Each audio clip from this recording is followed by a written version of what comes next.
Well, it is no surprise that anything to do with housing remains a top of mind topic for Canadians. But a new survey finds that more Ontario residents are opting to rent rather than step into the housing market. But we've also seen more people choosing to delay the process of moving out of wherever they initially lived because it also has become much more expensive to rent than it has been in the past. Scotiabank's latest consumer survey data on housing and mortgages found that 28% of residents in the province are renting. That's up from 24% in 2021. But prices aren't cheap.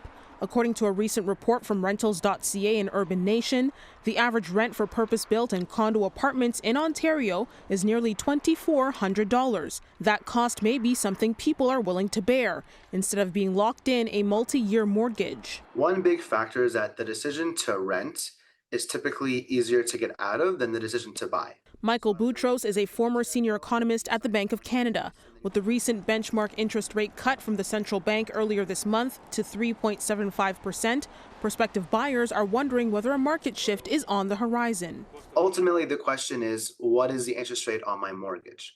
And that's not clear exactly where the bank is going. A number of mortgage experts believe potential buyers will likely stay on the sidelines for a little while longer.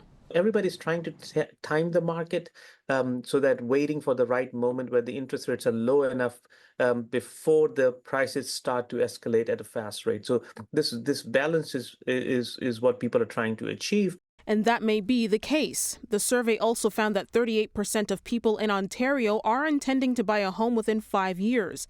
Nationally, that number bumps up slightly to 42%. Home buyers are more sensitive to monthly mortgage payments than to actual housing price. The feds also recently relaxed some of the mortgage rules in a bid to tackle the housing crisis. Starting December 15th, Ottawa will increase the cap on insured mortgages to $1.5 million from $1 million. This would allow more people to buy a house with a down payment under 20%. Buyers will also be able to take out loans for a 30-year period if they are first-time home buyers or purchasing a newly built house.